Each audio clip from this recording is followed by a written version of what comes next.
Oh, hey, I'm Catherine. I am an author and editor. I have been with Critique Match.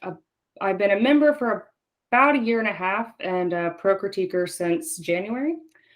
Um, Outside of editing, I do my own writing. So I have various short stories, various magazines, featured in 3 anthologies, 2 upcoming. My life is pretty much writing and editing. I go to see movies and analyze everything about them. So I went and saw the Batman last night, and the whole time I'm sitting there thinking about what made it such a good story. Whereas my fiance is like, wow, that was great. And that was it. Um, so I definitely am always thinking about how stories are constructed and what makes something good. So that's a little bit about me, but I'd rather focus more on the actual stuff. So, what makes a good story? And to me, I think it all boils down to inevitability, which is this moment at the end when the reader or viewer is simultaneously shocked and also they realize that this is the only way the story could turn out that would result in a satisfactory ending. Um, so, an example of that, um, think about like Star Wars with Darth Vader. Um, when he's revealed as Luke's father, spoiler alert, sorry. Um, that's a big moment, but it's also inevitable. And the reason that being is because the groundwork is laying out. If Darth Vader is having this big fight with Luke and he's like, I'm Han Solo's father. What? Like the reader, that's not going to be a good ending. Is it shocking? Yes, absolutely. But since it hasn't been the groundwork hasn't been laid out, the scenes have not built on top of each other so that this is the only possible outcome, um, it just falls flat.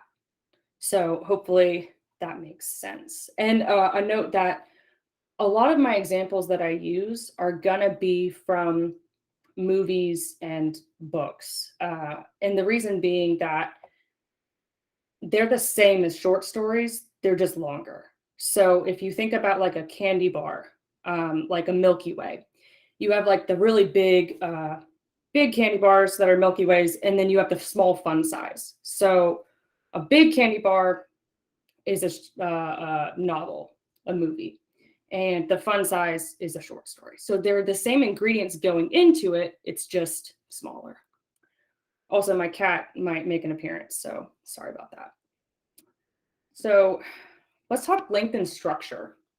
Um, Short stories are, as they say, shorter. They're about 7,500 words. That's the long end of them. But you want to typically keep them shorter because magazines and other literary magazines and other places will have a cutoff. They'll say up to 4,000 words. And so you have to present a story that is under 4,000 words. Typically, the more complex the story is, the longer it'll be. So if you have a heist novel, well, that's it. You don't really have a heist short story. You can have a heist scene within a short story, but you're not going to have the entire novel within 7,500 words because there's not that much room. There's not enough room for that many details, that many twists and turns. And typically, in a short story, you're looking at a smaller cast of characters, main characters. You can have a bunch of spear holders who exist to hold up props, basically, like other people in a coffee shop. But the scene, the short story, is probably just focused on 2 people within that coffee shop discussing whatever it is that they're discussing. So short stories, basically short.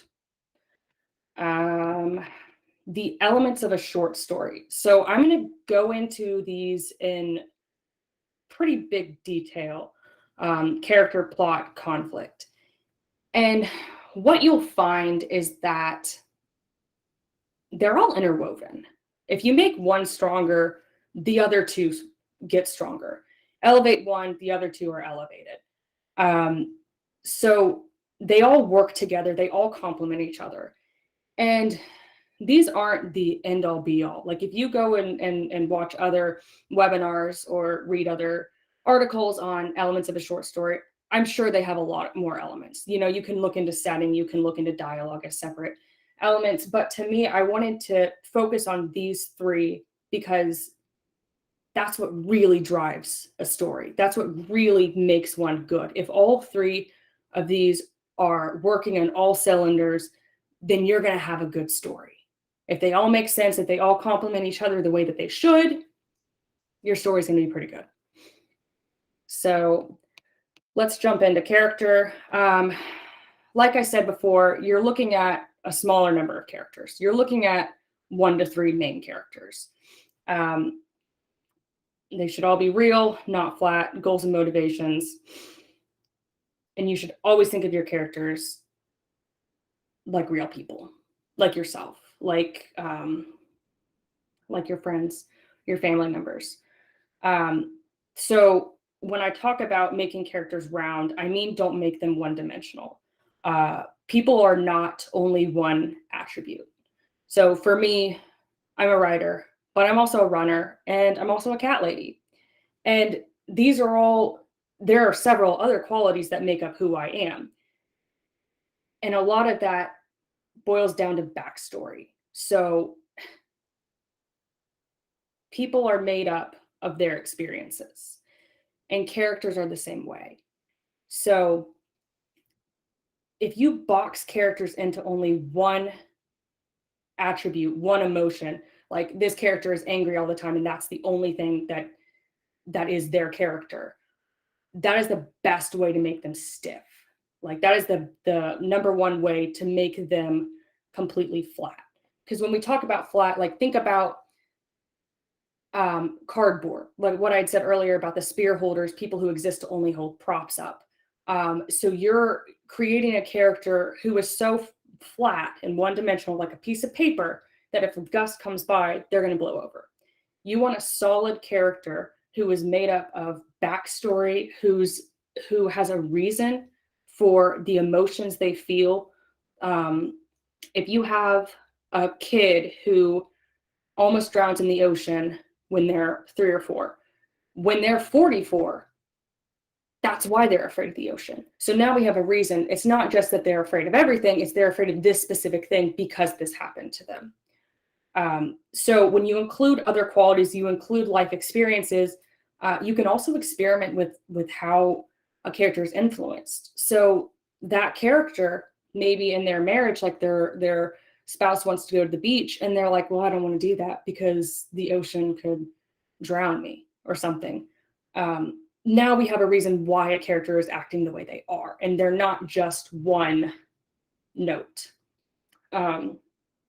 In terms of like backstory and experience and using that to enhance characters more, no one has the same experience. So earlier I talked about being a cat lady, right? And I am not, thankfully, the universal symbol for cat ladies. Like, I love cats, but that is not, the woman next door's same experience.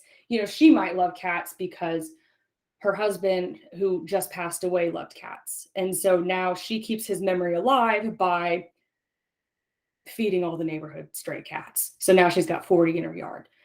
Or you have another person who might love cats because they like petting them. And so there are different experiences that each character can bring to the table. Like one character is not the universal, this is how all people are. So just something to think about. Ways to make character round, to create backstory, to make them larger than life. Spend time with them outside the story. So there be times that I write several scenes that I know I'm not going to use in the story. But because I can see this character acting outside of the confinements that I'm going to put them in this short story, I can see better ways of how they act, better ways of how they act in different situations, in different scenarios. You can ask yourself, who is this person? Are they, are, what are they based off of? Are they like someone you know? Are they based on yourself? These kinds of things are questions to ask while you're creating your character, and they're also things that you can bring to life in other scenes. So another way is character profiles. You can find those online, where you answer basic notes about the character. So their name, their date of birth, their astrological sign, if you want, just different things. So now you know basic details about them, and then you can kind of craft their personalities based on these details. Because again, like we're a combination of experiences and emotions. And sometimes getting it on the paper and seeing it all just right there helps a lot. So another suggestion.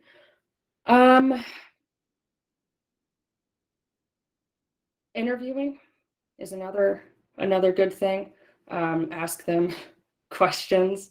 Kind of can be kind of awkward, I think, if you ever show it to people. But if you do like diary entries, those are other ways to get into the character's mind. You really just want to fully flesh out this person before you start writing your scene. Otherwise, you're going to spend so much time building this character up. You're going to spend like 2 or 3 pages, and you don't have that much time in a short story. And also, you don't need to include everything that you think of for your backstory on the page. So just because she's a Gemini probably doesn't need to be on the page. Well, I mean, depending on the story you're telling. But maybe the way she acts reveals that she's a Gemini. So just something to think about. On the slide here, it also talks about how big should your character goals be. Kurt Vonnegut famously said, make characters want something, even if it's just a glass of water. So characters always need to be driven by something. Think about like waking up in the morning. You want to do something, or you have to do something. You have to go to work. You have to feed the animals. You have to do something, and that's why you get out of bed. Characters are the same way. Like they have to be driven by something. And if we think about the glass of water, saying this can be really different depending on who is wanting that glass of water. So if you have a character who is hungover and they're thirsty, well, okay, that's pretty big. But that's much different than a character who is fighting their way through the desert, who has not had water in however many hours, and they've been walking for 3 days. So now it's a question of survival versus comfort. And that's different because of this situation that the characters find themselves in. Another thing I wanted to talk about was keeping characters consistent. So if we have a gambler, right? So their obsession is gambling, playing slot machines, whatever. And say their brother is getting married in a casino in Vegas. So their idea of paradise, right? If you have built this character to be, they cannot resist playing a slot machine, no matter what is happening, then they're going to play the slot machine, possibly instead of going to the wedding. So they have this temptation, they can't overcome it. And if, however, you've established this gambler and he's got to go to the wedding and he does not go to the slot machines, that is unbelievable. that is breaking your trust with your reader, because your reader's going to be like, you just spent 4 pages telling me that he can't resist a bet and he's going to go to his brother's wedding even though the slot machine's right there. So you have to understand that you have signed a contract with the reader with this character while describing them, that this is a gambler and this is what he's going to do. If it comes at the end of the story and he's already had his own breakthrough or character arc, then okay, I can buy it. But if that doesn't come, then it's going to be out of character for him to want to do anything other than gamble. So your reader will not suspend belief for that. If we think about an example like Voldemort, so he spent 7 books trying to kill Harry, right? And in the final showdown, what's a way to make him inconsistent? He spares Harry. He talks it out with him. That is totally inconsistent with who he was established to be. He wanted to be the most powerful wizard in the world. And to make him do anything other than try to kill Harry is to go against what drove him as a character, what was promised to the reader, that this is going to be this big showdown. And if you do that, it's like the gambler passing up on the casino. It does not meet what the character would do. Voldemort is not going to be like, all right, bro, like, we're good, you go ahead, because Harry is a threat. Because Harry's a threat to him being the most powerful wizard. And he spent so long trying to kill him. So he's not just going to let it go. That would be an instance of really out of character. Also, it breaks the inevitability clause that I invented. Not really. Where is it shocking that Voldemort decides to spare Harry? Well, yeah, that is shocking. But it's not built up for him to do that. It's not built up for him to spare Harry. Like, he's established as such a terrible person that he is not going to spare him. He is not going to do anything other than try to kill him, because anything else would leave the reader disappointed. So hopefully that all makes sense with character. We're going to move on to plot. So plot, boiled down to the very basics, it's what the story's about. It is the sequence of events strung together to create the story. And these events all occur like a domino. They're all interrelated. With a short story, you're looking at 5 to 6 scenes at most, but fewer scenes allow for deeper immersion, meaning that you can delve deeper into the situation at hand. You can explore the conflict more, which is obviously conflict we'll be covering in a moment. So the difference between a story and a bunch of events happening is correlation. So plot is a chain and the events are linked together. So a story is the Big Lebowski. The story is Star Wars. A bunch of events is the Big Lebowski. The reason why Star Wars is a plot and tied all together is because the characters change. The Big Lebowski has a lot of conflict happening. It has a lot of scenes, but at the very end, everything is still the same. So a story like Star Wars, everything has changed. You know, Luke has left the farm. He's defended Leia. So that is what makes them different. Are they both good? Yes, they're both great. They're both highly entertaining, but they're 2 different things. So plot as a whole can be very difficult because everything has been done before. Everything has been done before. So the trick is to ask what if. So what if this happened? And if you keep going in what ifs, you think of 15 what ifs on the same subject throughout the first 14, because they've all been done before. use the 15th. So because we think that we've thought of original things, but they're not really original.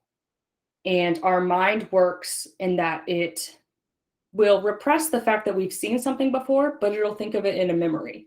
So I might think that I'm creating this great star-crossed lovers. This is perfect. No one's ever done it before. And then I write it and it's Romeo and Juliet. And everyone's like, well, you just wrote Romeo and Juliet. And I'm like, but I haven't even read that. Well, no, but I've heard of it. And no, sorry, my cat. So it can sometimes, we will be recalling stories that we don't even know that we know. So I recently heard a story about the CEO of Airbnb, and he talked about this 11-star experience. So he got their leadership team together and he asked them what makes a 1-star experience. So, that's something like the person gets to the house, they can't get inside. It's dirty, it's gross. Okay. Then he asked about 2-star, and then he asked about 3-star, and he asked about 4-star, and he asked about 5-star experience. And the 5-star experience is, you got a gift basket waiting for you. Everything's clean. The host is wonderful. Left out stuff to go snorkeling because you mentioned that you wanted to go snorkeling and you're on your vacation. Just above and beyond, right? And then he asked the team what would make a 6-star experience. And the leadership team's like, a 6-star? Like, what's greater than 5 stars? And then they started realizing what would be better, what would make a better experience. What can we do that would make our customers even happier? So when we start looking at possibilities past what we think is the limit, that's when new ideas come to light. So if you look at plot the same way, you think, these 5 stars are things that have already been done. Well, what about the 6th star? What about the 7th star? You go up to the 11th star. You start thinking of fresher, more unique concepts. So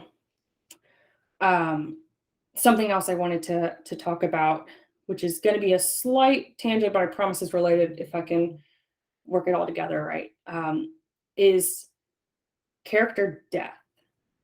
So a lot of times I think that authors or, writers, directors, anyone will put character death in and think that that's the worst thing that can happen to a character, that this is going to be so emotional. The audience is going to really, really feel it. It's going to be awful. But death is easy. Writing death is easy, I should say, not death itself. And it's not the worst thing that can happen to the character. Everyone dies. It's an inevitability. What's worse is living with something that feels worse than death. Not just physically, but something that makes a character wish they were dead. So because they've believed that they have lost their identity. So the Sisters Brothers is a book by Patrick DeWitt. One of the brothers, Charlie, is a gunslinger, sharpshooter in the Wild West. He and his brother constantly get into gunfights since they're criminals. And obviously Charlie's undefeated. He's still alive. So any of these gun duels, he's won. He's really good. So that's kind of his character. He's good, pretty morally gray compass, leaning more toward evil. They end up meeting a man who has figured out a formula to make gold glow in the water so it's easier to sift. You pour this liquid into the river at night, gold glows temporarily, easy to pick out. There obviously has to be a catch with this, or else there's no story. So if you play What If, what are the first scenarios you think about with this liquid to make it not so easy? Maybe the guy who says he can do it is full of it. He can't actually do it. Or maybe the guy can do it, but it doesn't work. So you've put all these hours into this, creating this liquid, and it just doesn't work. what DeWitt did was he made it super caustic. And so it burns you when it touches your skin. So you go in the river and pour the liquid in, and you're in these like thick suits. But this liquid is so caustic that it burns through the suits. You can only stay in there for a short amount of time. So he added a time crunch into this issue also. So the liquid itself is temporary, and you can't stay in it for very long. So two things that make this a more complicated situation. So Charlie, our gunslinger, he gets greedy with his gold. And after he gets out, he decides that he needs more. So he tries to pour more of the liquid in, slips, and falls on the liquid. What is the worst thing that can happen to him? Is it death? No. He burns his gun hand so bad that he has to have it amputated. To him, that is worse than death. And that is a great story for him, because he lost his identity. Now that he can't shoot anymore, he doesn't feel his need to exist. And all of this is a long-winded way of me saying that you have to approach the plot the same way as character death. You have to keep asking yourself, what is the worst thing that can happen to this character? And you'll not only create a story that is interwoven with the characters you've made, but you'll also find that your character is rounded out a bit. So see how these are kind of interconnected: character, plot, keeping everything relevant. So that's plot. And now the final is conflict. So a story is nothing without conflict or problems, which drive the action. Conflict creates tension between characters, within a character, or between a character and something else external. You have the internal versus external conflict. Without conflict, nothing propels the scenes. They stagnate. In my short stories, I personally like to start with an existing conflict between characters or an existing internal conflict, just because I like to start things in the middle. And I'll touch on that in a second. But first, I want to talk a little bit about these, here's an English 1 lesson of internal versus external plot. So conflict. Internal conflict is character versus self. I'm a gambling addict. My brother's getting married in a casino in Vegas. Do I hit up the one slot machine before, or do I just go to the wedding? So that is something that is relative to me as a gambling addict. And this is, do I do this? Do I not do this? External, you have character versus character. So I went to gamble instead. Now my brother is mad at me because I missed the wedding. Example of character versus character plots or conflicts. Man, I can't say that right. You have Batman and Joker, Harry and Voldemort, those typical fights. One character wants something, the other one wants something else. These directly conflict with each other. They can't both succeed. Someone has to fail. So the conflict is who fails, who succeeds. Why are they fighting in the first place? Character versus nature. If we're looking at that wedding casino, it's like a tornado comes through and destroys the resort. And now everyone has to fight for their lives because the building's collapsing. So that's something that's shown in not that particular example, but Castaway is an example of a character versus nature. Into the Wild, both of those. And you also have character versus society. So maybe the character's brother is marrying a man, and this comes in a time where gay marriage isn't legal yet. So you have these characters versus this idea of how society should be, or this way that, or the way that life should be according to this, whoever's in charge. So think like The Handmaid's Tale, The Hunger Games, these stories where the protagonist is fighting against something that's this group that's more than them, this idea that's more than who they are, this individual. And there are other external conflicts. I think there's like technology, supernatural, but I thought that we would just do the more general terms. So now that we've talked about those, go back to what I was saying about starting in the middle of the conflict. So in media res, when this is done, you start, and the reader is automatically thrown into what's already happening. So it's pretty compelling way to kind of grab their attention. It can also be kind of confusing. So you have to be pretty careful about revealing certain details or withholding certain details. The character will kind of need to know where they are. I'm sorry, the reader will have to know where they are eventually. You should always, if you start in the middle, find ways to organically bring the conflict to light. Not if you're looking at a couple who's arguing, you don't want them to just state why they're arguing, because that's not really how people speak, like how people fight.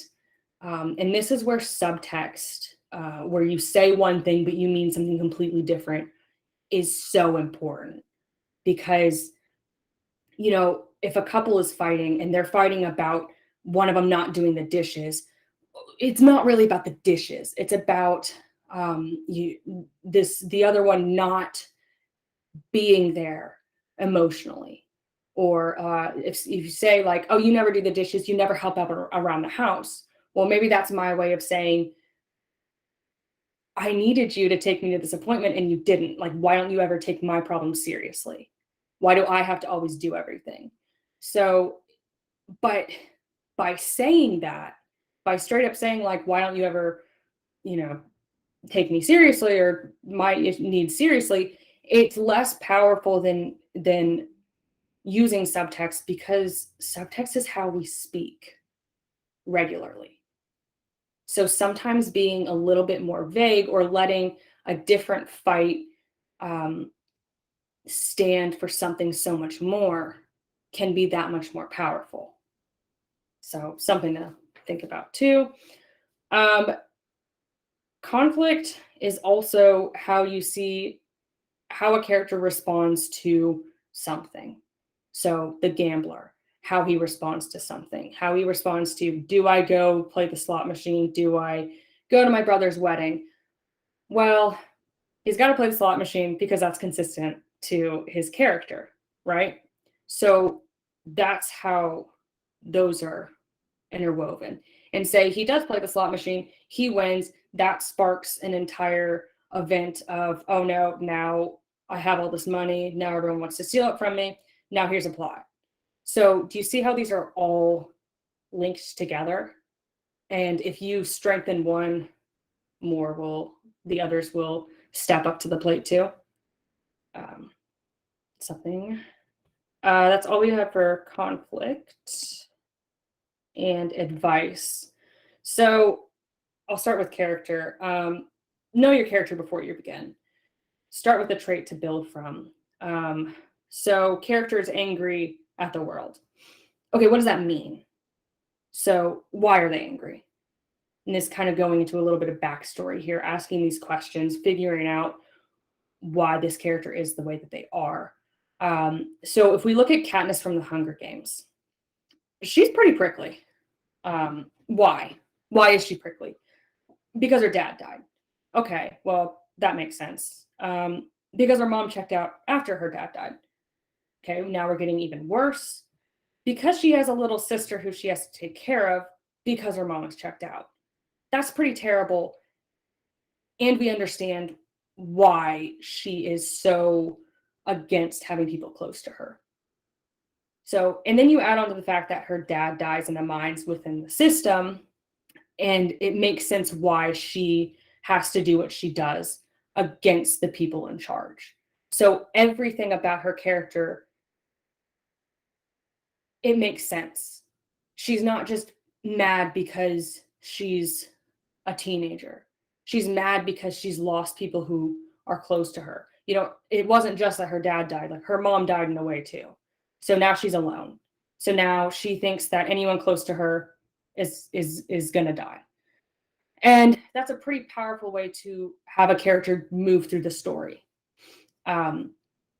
So concepts, again, like I said, can be created by asking what if questions.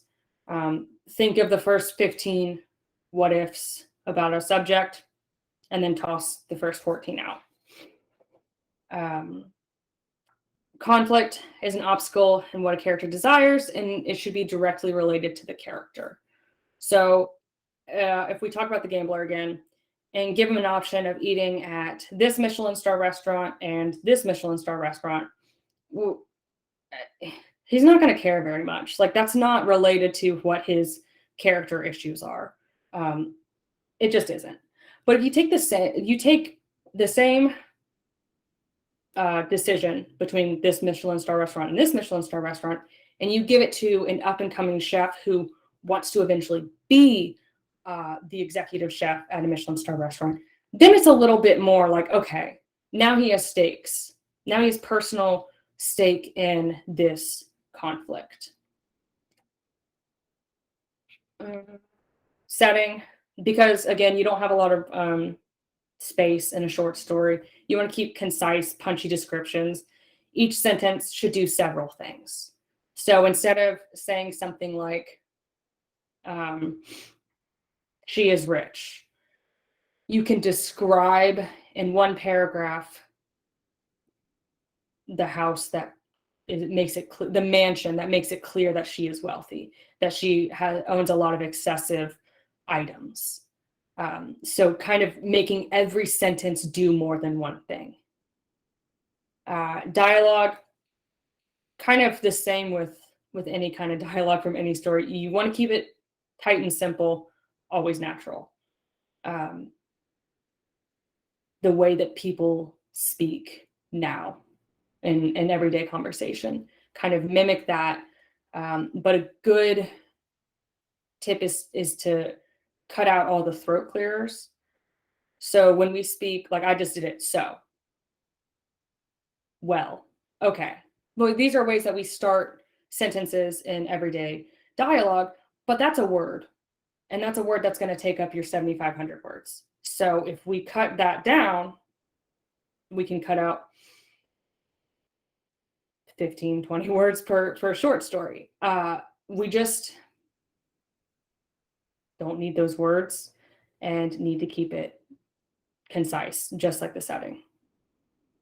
Where to submit. So this is a big one, because now you've got your short story, you've written your characters, your plot, your conflict, it all is interwoven, and now your story's done. The website that I personally use is Submittable because it's free and it helps you track all your stories that you send off to and who you sent them to. It has a discover button, so you can search different magazines, different online magazines. Duotrope is similar. It costs money. I don't personally use it because I'm cheap and it costs money. But Poets and Writers is also a good one. I didn't add that to the slide, that I just recently started using. It's also free, similar to Submittable, very helpful. I found recently anthology calls are fun. When I'm dealing with writer's block, sometimes it's nice to have a prompt, and anthologies always have a theme. So I did a couple recently that were about like Greek mythology and retellings, which I never would have written if I hadn't have seen those anthology calls. So kind of helps you break out of any kind of writing funk you might be in. So Twitter is another good resource. And I think I'm going to stop sharing so we can move to the live so I can see questions. Magda, is that right? Yes.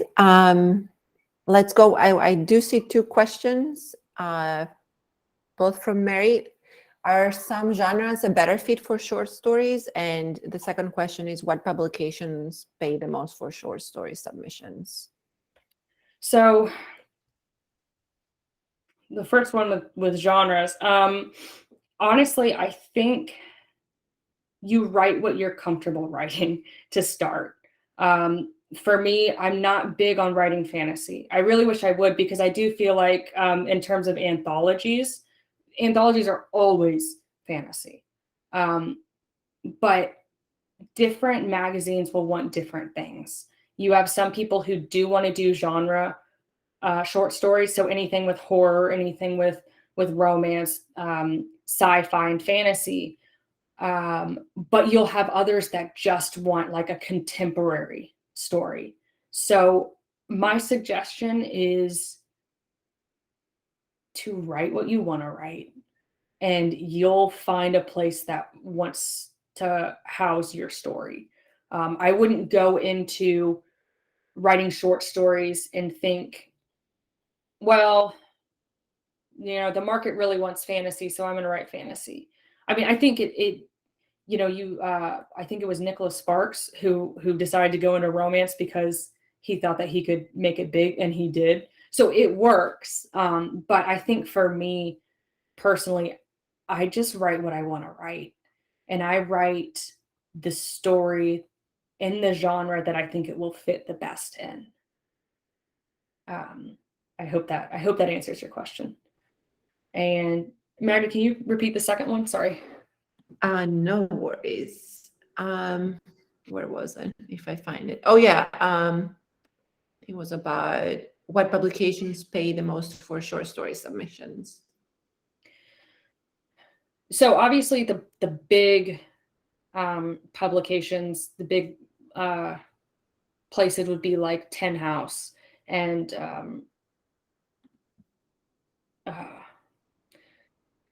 Three Penny, Michigan Review, the Missouri Review.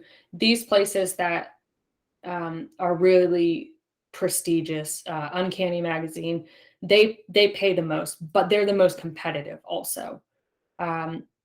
You can change the viewing on like when you're searching on Submittable or Poets and Writers, and say like, I want to be paid.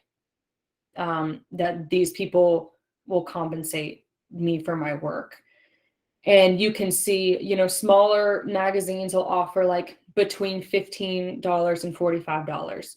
Some places will offer like 1/8 of a cent per word. So it really depends on where. But if you want to, I guess, get paid the most, you should target those big places like Tin House. Makes sense. Thank you. Yeah. And then I see a question from Chris. Are there any publications you know of that are friendly to unpublished writers? Yeah, absolutely. I would say most don't. I think in the past, it used to